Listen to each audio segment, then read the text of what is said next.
One day, the Buddha's disciple Ananda went out alone on alms round. The day was scorching hot, and after walking a long distance, he became very thirsty. He saw a house by the road and knocked on the door to ask for some water. The daughter of that household was named Hua-Yan. When she saw Ananda's dignified appearance and pure demeanor, a powerful desire arose in her heart. She used a spell to bewilder him, and Ananda nearly lost his mindfulness. He almost had intercourse with her, which would have broken his monastic vows. At that very moment, the Buddha, perceiving what was happening, emitted a brilliant light and called Ananda's mind back. Ananda awoke as if from a dream, filled with remorse. He knelt before the Buddha, weeping, and said, "World-honored one, I thought my practice was already firm, yet I see now how strong the power of desire truly is." The Buddha looked at him with compassion and said, "Ananda, the fiercest fire in the world is not an outer flame. It is the fire of desire within the heart. It can burn away wisdom and cloud the mind. If one cannot master desire, it is like carrying a live ember in one's robe. Sooner or later, it will burn you." What the Buddha called right conduct regarding sensuality, or not engaging in sexual misconduct, does not refer only to relations between men and women. It points to the restraint of all the senses.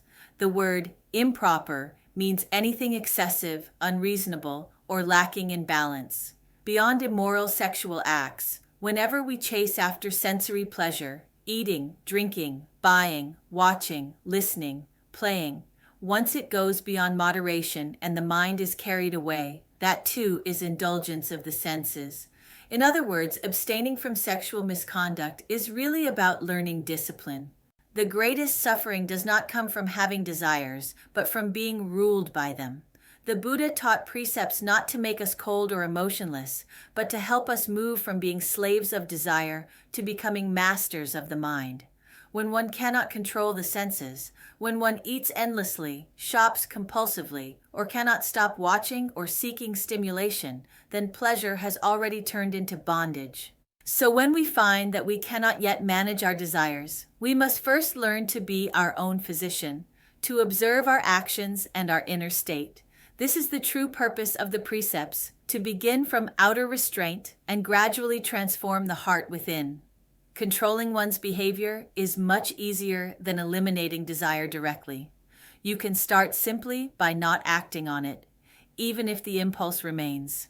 Every time you choose not to act, you are generating energy. Discipline is a kind of strength. Each act of restraint adds a little more inner power. As this strength grows, it eventually becomes greater than desire itself. When that happens, you no longer need to fight desire. It naturally fades away. This is the subtle wisdom of the precepts. A precept is not repression. It is a way to cultivate greater inner strength. Desire is one kind of energy, and self-discipline is another.